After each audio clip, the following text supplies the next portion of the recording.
네, 지금부터는 과연 이번 그 조국 임명권에 대해서 과연 여성분들은 어떻게 생각하는지 한번 여쭤보려고 합니다.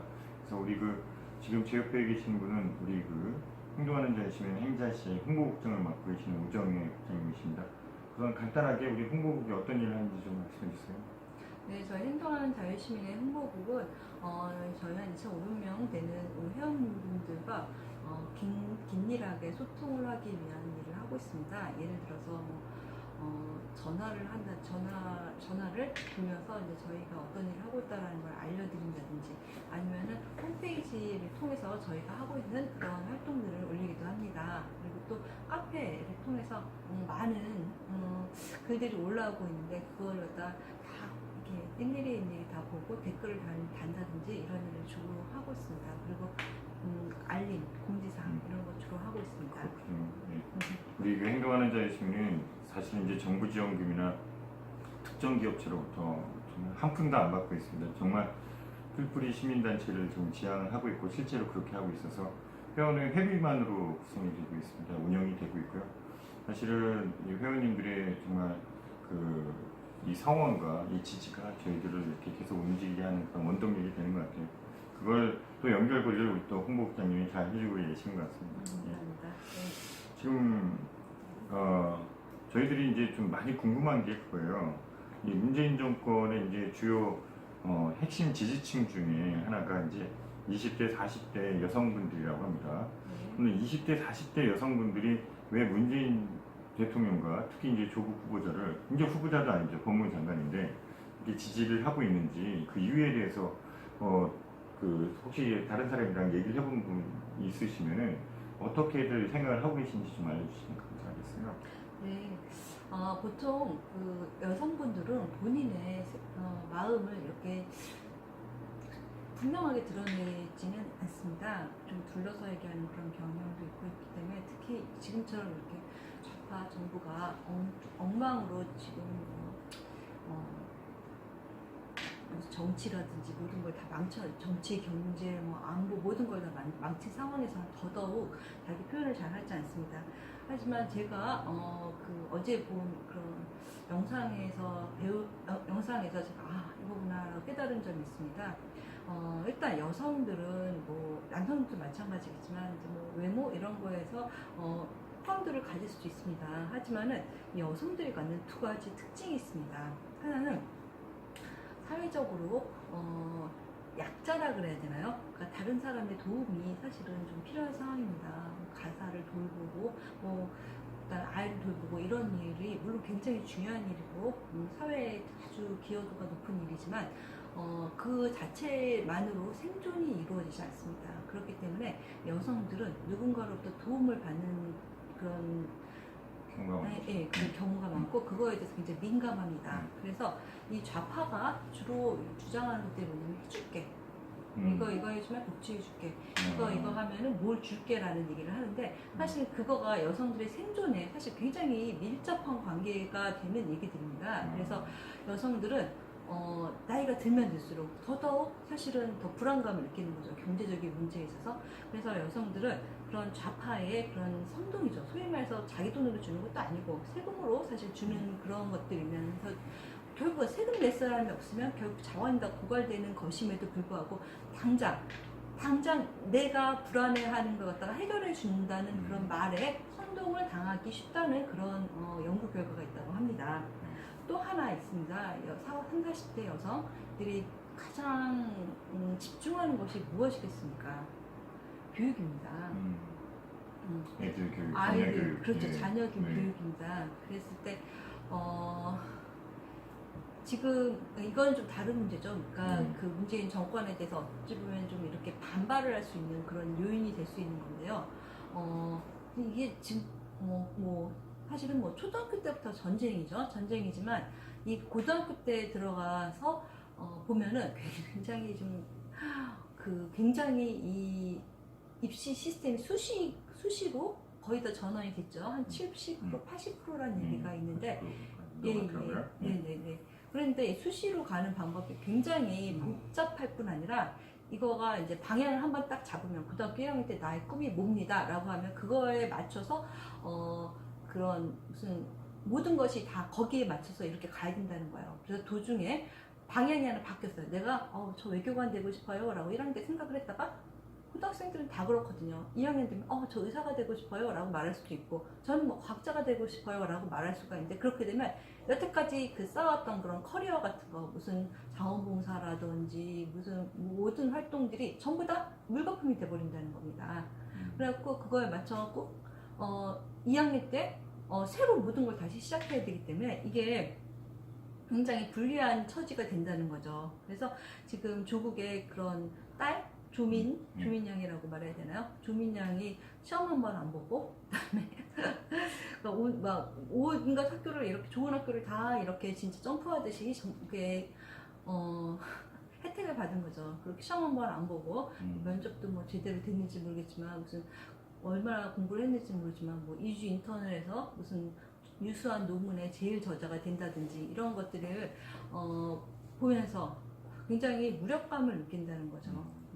그래서 두 가지가 이 여성들의 특징이라고 봅니다. 아까 말씀드린 것처럼 첫 번째 약자이기 때문에 어떤 사회 시스템이 도와주겠다고 한다는 거에 취약할 수밖에 없는 것이고 둘째 이제 그 교육 문제 거의 뭐 인생의 그쵸 이제 뭐 24시간 만약에 뭐 그렇다면 그 중에 뭐 한 10시간 이상이라면 몇 퍼센트가 되나요? 그러니까 엄청난 많은 본인의 그런 열정과 시간을 아이들 교육에 투자를 했는데 거기서 오는 무력감 이 두 가지가 이제 사실 기대를 할 수 있는 요인이 첫 번째가 된다면 이제 반발하고 분노할 수 있는 요인 두 번째가 된다고 할 수 있겠습니다.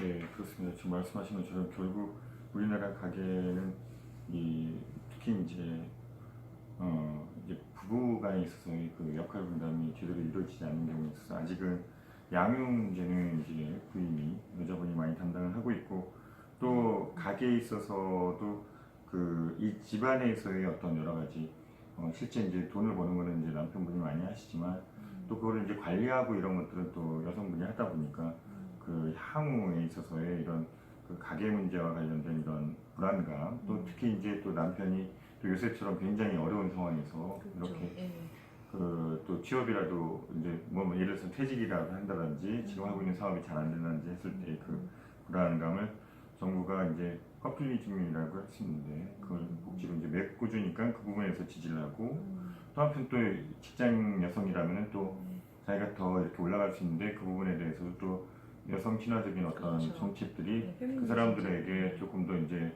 승진이라든지 기회의 제공으로 오니까 그렇게 이해를 할 수가 있겠네요.